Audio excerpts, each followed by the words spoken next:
Manish Kasaragod police ഉദ്യോഗസ്ഥനാണ്, ആലപ്പുഴക്കാരനാണ്. ഒപ്പം വലിയ ഒരു ട്രാവലർ തന്നെയാണ്. ഒരുപാട് അനുഭവങ്ങൾ ജീവിതത്തിലൂടെ കടന്നുപോയ ഒരു വ്യക്തിയാണ്. തീർച്ചയായും അദ്ദേഹത്തിനോടൊപ്പമാണ് ഇന്നത്തെ ഷോ ദ സ്പിരിറ്റ് ഞങ്ങൾ തുടങ്ങാൻ വേണ്ടി പോകുന്നത്.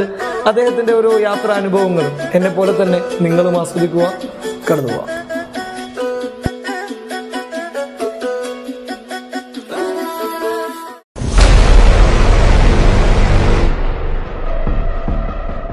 മനീഷ് ഭായ്, നമ്മൾ ഒരുപാട് യാത്രകൾ ചെയ്യാറുണ്ട്.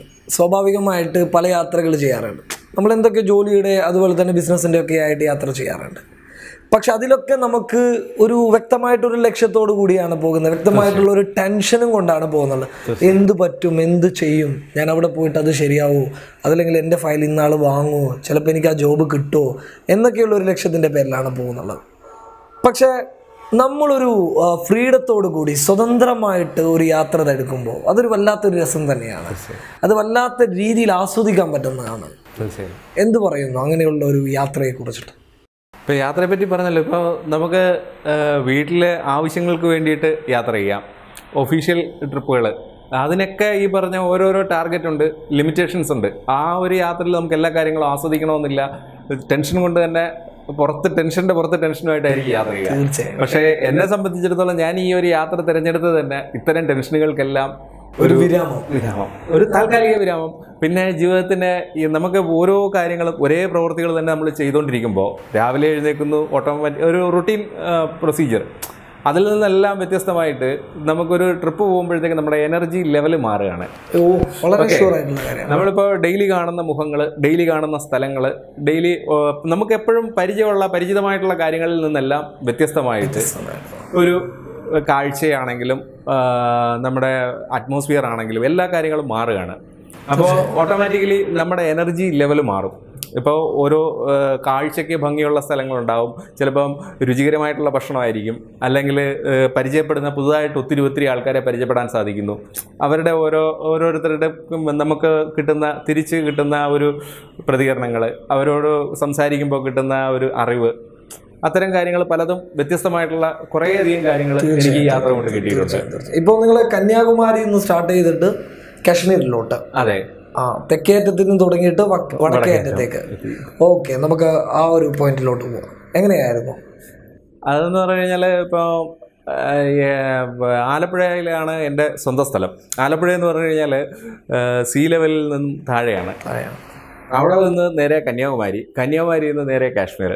അതായത് സീ ലെവലിൽ നിന്നും താഴ്ന്നൊരു പ്രദേശത്ത് നിന്ന് 18,380 അടി ഹൈറ്റ് എബവ് സീ ലെവൽ. അതാണ് ഈ കാർദുഗ്ല എന്ന് പറയുന്ന സ്ഥലം. ഇന്ത്യയിലെ തന്നെ ഏറ്റവും ഉയരം കൂടിയ റോഡാണ്. അപ്പോൾ അവിടം വരെ ബൈക്കിൽ യാത്ര ചെയ്യാൻ സാധിച്ചു. അപ്പോൾ അതിലേറ്റവും എടുത്തു പറയേണ്ട കാര്യം അപകടരഹിതമായിട്ട് പോകാൻ സാധിച്ചു എന്നുള്ളതാണ്. അതിൻ്റെ കാരണം എന്ന് പറഞ്ഞാൽ, അതെടുത്തു പറയാൻ കാര്യം, എനിക്കൊരു തീമുണ്ടായിരുന്നു ഈ യാത്രയിൽ. അതായത് നമ്മുടെ നാട്ടിലിപ്പം റോഡ് അപകടങ്ങൾ ഒത്തിരി വരുന്നുണ്ട്.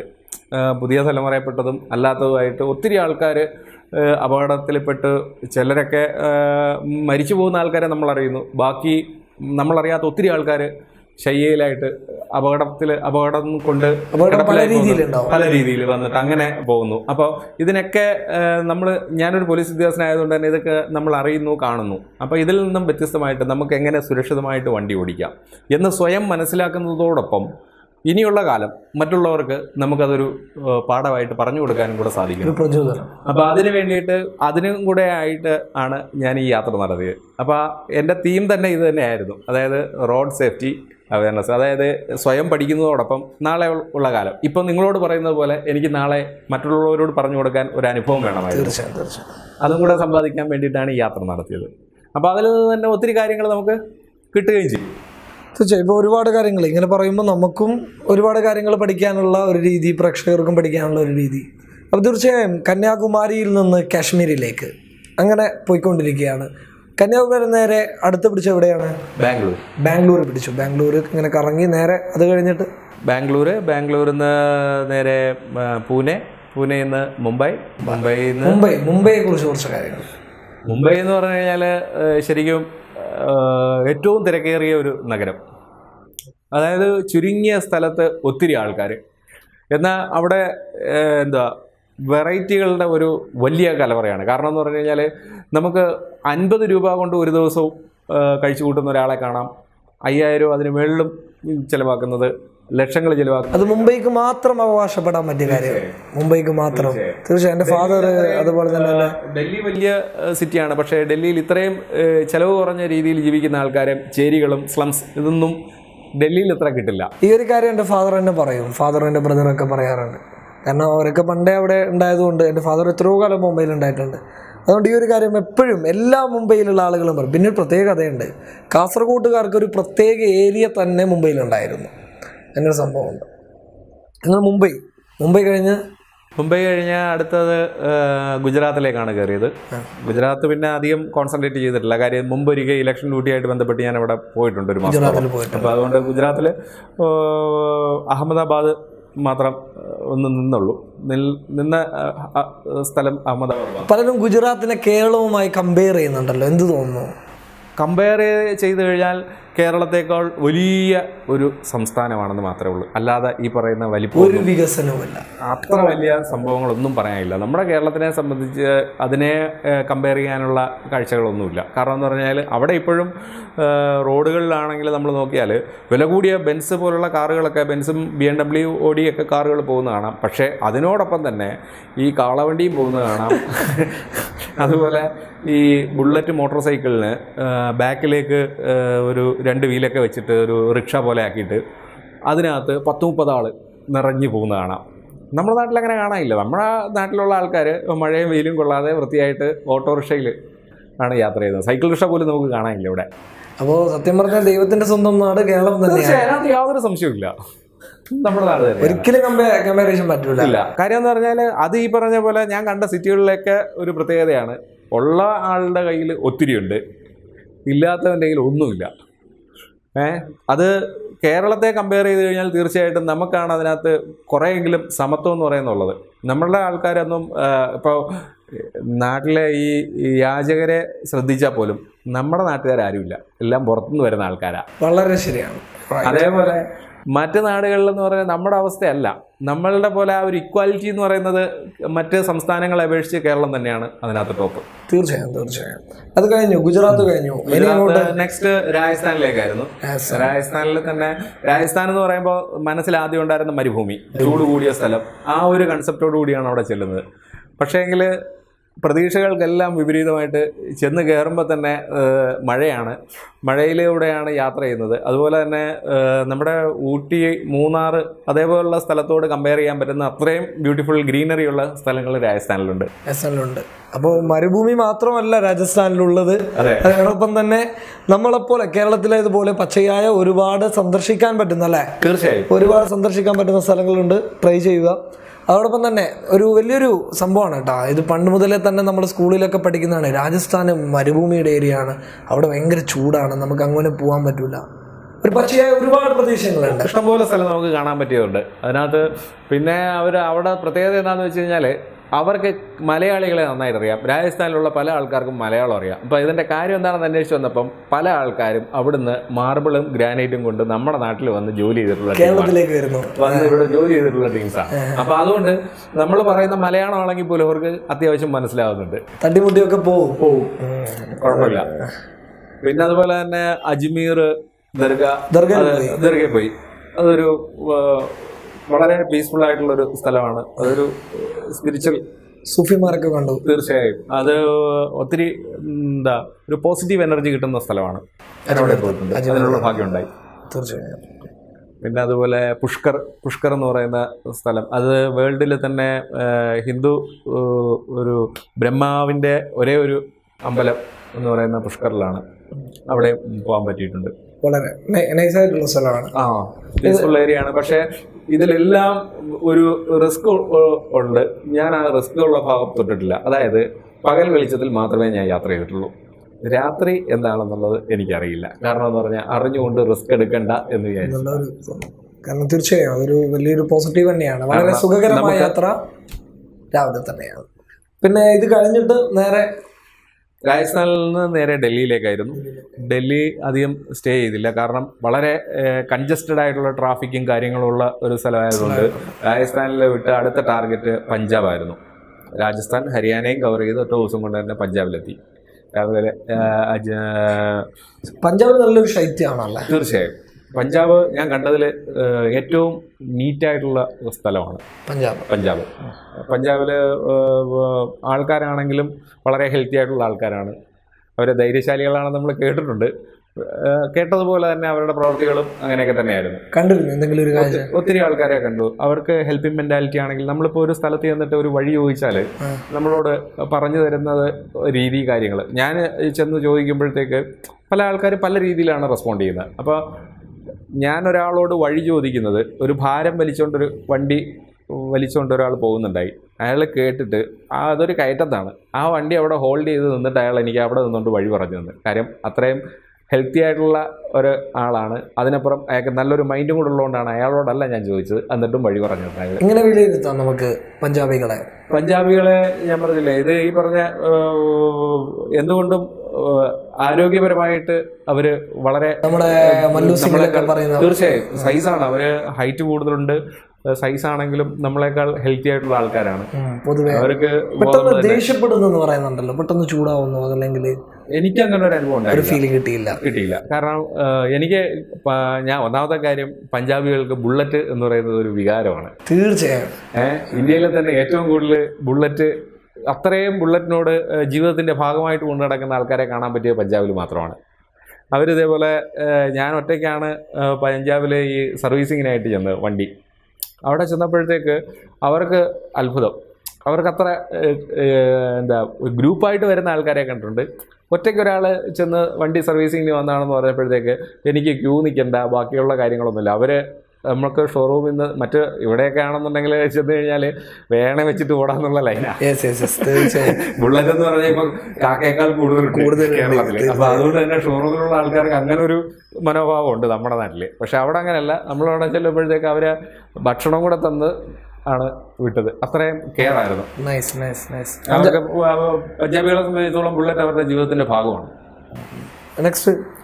അവിടെ പഞ്ചാബ് നിന്ന് അടുത്തത് വാഗാ ബോർഡർ, അതായത് ഇന്ത്യ പാകിസ്ഥാൻ ബോർഡർ, അവിടത്തേക്ക് പോയായിരുന്നു. അവിടെ നമുക്ക് ഡൽഹിയിൽ നിന്നും ഡെയിലി ബസ് സർവീസ് ഉണ്ട് പാകിസ്ഥാനിലേക്കുണ്ട് ഒരു ബസ്. അപ്പോൾ ആ ബോർഡർ കാണാൻ പറ്റി.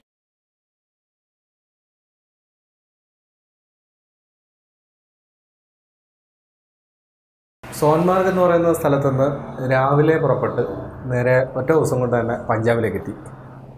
അതായത് സോൻമാർഗ്, ശ്രീനഗർ, ജമ്മു കഴിഞ്ഞിട്ട് പഞ്ചാബ്. കാരണം എന്ന് പറഞ്ഞാൽ അവിടെ അധികം നിന്ന് കറങ്ങാൻ പറ്റുന്നൊരു കണ്ടീഷനല്ല നേരത്തെ തന്നെ മിലിറ്ററിയിലെ ഉദ്യോഗസ്ഥർ പറഞ്ഞിരുന്നു. പിന്നെ അത് കൂടാണ്ട് എനിക്കൊരു ദുരനുഭവം കൂടെ ഉണ്ടായി. അതായത് വരുന്ന വഴിക്ക് റോഡ് ഉപരോധം ഉണ്ടായിരുന്നു. എവിടെ? ജമ്മുവിനും ശ്രീനഗറിനും ഇടയ്ക്ക്. അപ്പോൾ അവിടെ ഇതേപോലെ റോഡ് ബ്ലോക്കായിട്ട് ഒരു 4-5 വണ്ടി, ഒരു ലോറി റോഡ് ക്രോസ് ചെയ്യുന്നുണ്ട്, പിന്നെ അതിന് പുറകിലായിട്ടൊരു 4-5 വണ്ടി ക്യൂ ആയിട്ട് നിൽപ്പുണ്ട്. അപ്പോൾ ഞാൻ 2 വീലറിലായതുകൊണ്ട് ഞാനതിൻ്റെ സൈഡിൽ കൂടെ ഓടിച്ച് ഫ്രണ്ടിൽ ചെന്നപ്പോഴാണ് മനസ്സിലാകുന്നത് അത് നാട്ടുകാർ കല്ലെറിഞ്ഞിട്ട് ലോറിയുടെ ചില്ലൊക്കെ പൊട്ടിയിട്ടുണ്ട്. അപ്പോൾ അയാൾ ഒറ്റപ്പെട്ടു പോകാതിരിക്കാൻ വേണ്ടിയിട്ട് അയാൾ റോഡ് ബ്ലോക്ക് ചെയ്തതാണ്, മനഃപൂർവ്വം റോഡ് ബ്ലോക്ക് ചെയ്തതാണ്. അപ്പോൾ അയാൾ ഒറ്റപ്പെട്ടു പോകാതിരിക്കാൻ വേണ്ടിയിട്ട് ചെയ്താൽ. അപ്പോൾ പുറകെ വന്ന വണ്ടികളെല്ലാം അപ്പുറം ബ്ലോക്കായി. അപ്പോൾ ആൾക്കാർ കൂടി, പാസഞ്ചേഴ്സ് കൂടി, നാട്ടുകാർ കുറവും.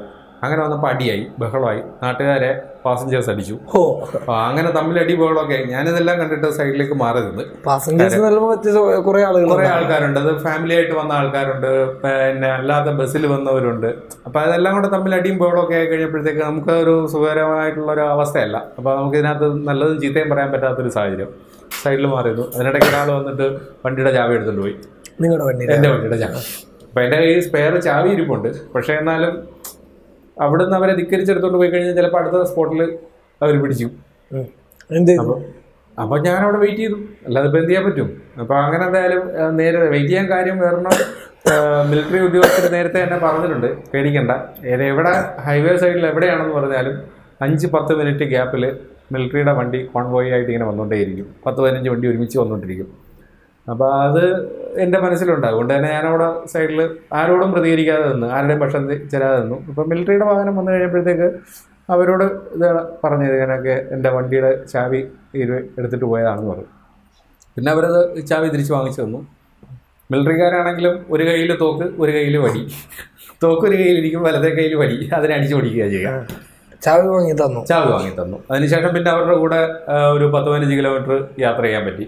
നോക്കുമ്പോഴത്തേക്ക് വളരെ രാജകീയമായ യാത്ര, ഫ്രണ്ടിലും ബാക്കിലും പട്ടാള വണ്ടി, അതിനകത്ത് തന്നെ 10-10ഓളം പട്ടാളക്കാർ, 4 വശത്തും തോക്കുകൾ ചൂണ്ടിയിരിക്കുന്ന പട്ടാളക്കാർ, ഫ്രണ്ടിലും ബാക്കിലും പട്ടാള വണ്ടി, അതിൻ്റെ നടക്കുക നമ്മളിങ്ങനെ രാജകീയമായിട്ട് പോവുക. അത് ലൈഫിൽ ഏറ്റവും വലിയൊരു ഭാഗ്യമായിട്ടാണ് കാണുന്നത്.